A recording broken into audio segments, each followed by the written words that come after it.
ಸ್ನೇಹಿತರೆ, ಇಲ್ಲಿ ನನ್ನ ಹಿಂದೆ ಏನು ನೋಡ್ತಾ ಇದ್ದಾರೆ, ಮೈನ್ ರೋಡ್ ಏನು ಬರುತ್ತೆ, ಇದು ತಾಳ್ವಾಡಿ ಮತ್ತು ಸುವರ್ಣವತಿ ಡ್ಯಾಮ್ ಅಂತ ಹೇಳಿ ಆಗಲೇ ತೋರಿಸಿದ್ನಲ್ಲ, ಆ ರೋಡ್ ಆಗುತ್ತೆ ಇದು. ಡಾಕ್ಟರ್ ರಾಜ್ಕುಮಾರ್ ಅವ್ರನ್ನ ಕಿಡ್ನ್ಯಾಪ್ ಮಾಡಿದ್ದು ಇದೇ ಜಾಗದಲ್ಲಿ. ಇದರ ಹಿಂದ್ಗಡೆ ಅವ್ರದ್ದು ಬಂಗ್ಲೆ ಇದೆ. ಆ ಬಂಗ್ಲೆಯ ಗೃಹ ಪ್ರವೇಶಕ್ಕೆ ಹಿಂದಿನ ಬಂದಿರ್ತಾರೆ. ಫಸ್ಟು ವೀರಪ್ಪನ್ನು ಪ್ಲ್ಯಾನ್ ಏನಿತ್ತು ಅಂತ ಹೇಳಿದ್ರೆ, ಸೂಪರ್ ಸ್ಟಾರ್ ರಜನಿಕಾಂತ್ ಅವರನ್ನು ಕಿಡ್ನ್ಯಾಪ್ ಮಾಡಬೇಕು ಅಂತ ಅವ್ರದ್ದು ಏನೇನೋ ಪ್ಲ್ಯಾನ್ ಇರುತ್ತೆ.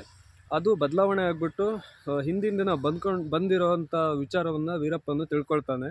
ಹಾಗಾಗಿ ಗೃಹ ಪ್ರವೇಶಕ್ಕೆ ಬಂದ ದಿನನೋ ಅದು ಮರುದಿನನೋ ರಾಜ್ಕುಮಾರ್ ಅವರನ್ನ ಕಿಡ್ನ್ಯಾಪ್ ಮಾಡ್ತಾನೆ. ಕಿಡ್ನ್ಯಾಪ್ ಮಾಡಿ ಇದೇ ದಾರಿಲೇ ಕರ್ಕೊಂಬರ್ತಾನೆ ಸ್ನೇಹಿತರೆ.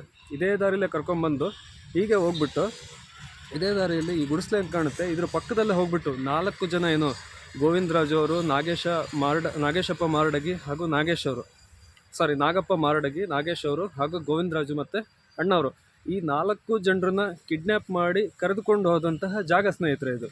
ನನ್ನ ಹಿಂದೆ ಏನು ಕಾಲ್ದಾರಿ ಟೈಪ್ ನೋಡ್ತಾ ಇದ್ದೀರಾ, 2 ಮರಗಳ ಮಧ್ಯೆ ಬಾಳೆ ಗಿಡ ಇದೆಯಲ್ಲ, ಇದೇ ದಾರಿಲಿ ಅಣ್ಣವ್ರನ್ನ ರಾತ್ರಿ 9:30 ಟೈಮಿಗೆ ಕರ್ಕೊಂಡು ಬಂದು ಇಲ್ಲಿ ಮುಂದಕ್ಕೆ ಜೀರ್ಗನಹಳ್ಳಿ ಮತ್ತು ಎರೇನಹಳ್ಳಿ ಅಂತೆಲ್ಲ ಬರುತ್ತೆ, ಕಲ್ಮಂಡಿಪುರ ಅಂತ ಬರುತ್ತೆ, ಇಲ್ಲಿ ಕಿಡ್ನ್ಯಾಪ್ ಮಾಡಿಬಿಟ್ಟು ಇದೇ ಒಂದು ಸತ್ಯಮಂಗಲ ಕಾಡಿಗೆ ಅವ್ರನ್ನ ಕರ್ಕೊಂಡು ಹೋಗ್ತಾರೆ. 108 ದಿನಗಳಾದ ನಂತರ ಅವ್ರನ್ನ ಬಿಡುಗಡೆ ಮಾಡ್ತಾರೆ. ಮುಂದಿನ ವಿಡಿಯೋದಲ್ಲಿ ಆ ಒಂದು ಜಾಗಗಳನ್ನು ಕೂಡ ನೋಡೋಣ. 65 ದಿನ ಆದ ನಂತರ ರೋಡನ್ನು ಕ್ರಾಸ್ ಮಾಡ್ತಾರೆ, ಆ ಒಂದು ಜಾಗವನ್ನು ಕೂಡ ನೋಡೋಣ. ಬಣ್ಣಾರಿ ದೇವಸ್ಥಾನ ಅಂತ ಬರುತ್ತೆ, ಸತ್ಯಮಂಗಲದಿಂದ ಸ್ವಲ್ಪ ಹಿಂದೆ ಬಣ್ಣಾರಿ ದೇವಸ್ಥಾನ ನೋಡೋಣ.